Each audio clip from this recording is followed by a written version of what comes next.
Bonjour YouTube, c'est Dessus le Brocoli. Aujourd'hui, on va essayer d'y voir plus clair sur le racisme dans le foot italien.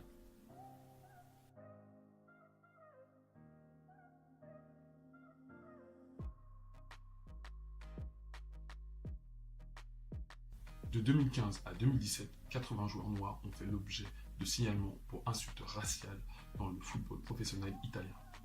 Encore un bobo de gaucho, de youtubeur qui veut me parler de ses problèmes identitaires. Mon gars, en Italie, il existe un racisme régional qui n'a rien à voir avec nos stéréotypes régionaux français. Pour faire cette vidéo, j'ai dû lire pas mal d'articles. Ce qui en ressortait, c'était ce que nous considérons comme raciste, pour certains Italiens, c'est culturel. Non, c'est pas une blague. È così, lo stadio funziona così. Le stade fonctionne comme ça, on entend parfois des choses. Mais bon, c'est pas du racisme, allez, c'est juste une manière de charrier les joueurs. Ce sont des moqueries propres au football. J'ai une petite devinette pour toi. C'est quoi la différence entre cette photo et cette photo? Là, c'est le salut nazi. Nazisme, fascisme, t'oublies. Là, c'est le salut romain. C'est culturel. Je l'ai toujours dit. Une bonne partie des Italiens sont bien plus culturés que nous. Lorsque j'en parle autour de moi, on me dit « Mais non, tu grossis la chose, ça va. » Ça va? Ouais, je te laisse constater par toi-même.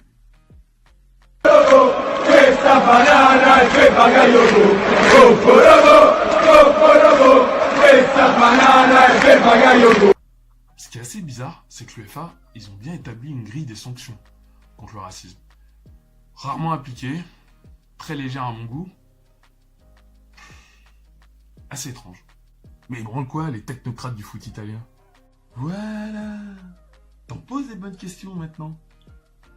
Carlotta Vecchio, ça te parle? Découvre par toi-même. O petit Pogba è venuto qua, che prima mangiava le banane, adesso gioca titolare della Lazio. E va bene così. Ce type a fait cette déclaration pendant sa campagne présidentielle pour la Fédération italienne de football. Et guess what? Il a été élu.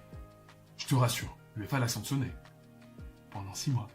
Et ensuite, il a pu exercer au calme sa fonction de président sur le foot italien pendant 3 ans. Récapitulons.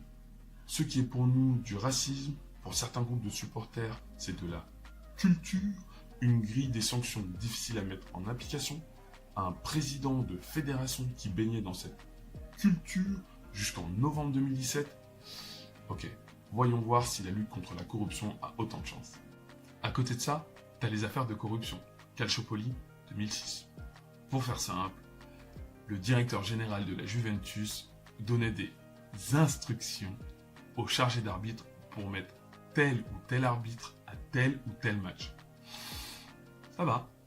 4 clubs ont été sanctionnés. La Juventus, rétrogradée.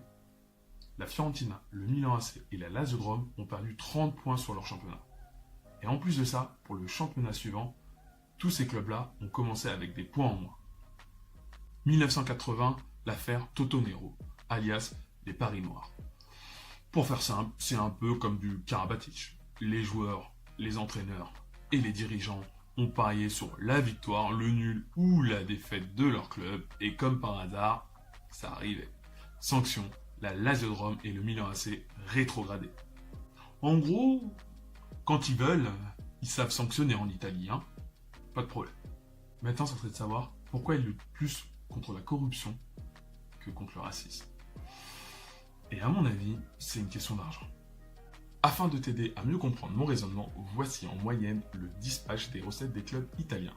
56% de droits télé, 22% de contrats sponsoring, 10% sur la billetterie et 12% entre les produits dérivés et la vente de joueurs. Plus il y a de corruption, moins il y a d'équité, ce qui génère chez le supporter un sentiment de malhonnêteté de ce sport. Une perte d'audience et donc une diminution des droits télé. Et il ne faut surtout pas toucher aux droits télé. Le racisme dans le foot donne l'impression qu'il est en dehors du terrain et non pas sur le terrain, ce qui est vrai en soi. Donc, lorsque vous regardez un match de foot, vous identifiez plus le racisme à un groupe de supporters que tout simplement à ce sport, ce qui ne va pas vous empêcher de regarder ce match, et par conséquent, aucun impact sur les droits télé. Il a la critique facile sur bouffeur de quinoa. entre son locavore et ses vernissages dans le 16e, qu'est-ce qu'il propose pour lutter contre le racisme? Oh là gamin, calme-toi. Dans un premier temps, je mange du boulgour. Dans un second temps, je préconise un délégué de l'UEFA à chaque match de Série A et Série B spécialement dédié à la lutte contre le racisme. Dès lors qu'il constatera un acte raciste, le club visé devra payer une sanction en fonction de ses droits télé, non plus en fonction de sa billetterie via les huis clos. Sanction numéro 1, un 20e de ses droits TV seront redistribués à la Ligue aux autres clubs. Récidiviste, un quart de ses droits TV. Multirécidiviste, rétrogradation. J'espère que la vidéo t'a plu et qu'elle t'a permis de mieux comprendre la situation en Italie. Abonne-toi à la chaîne, partage un maximum cette vidéo. C'est un petit clic pour toi, un grand pas pour ma chaîne. Et je te dis à très bientôt. Peace.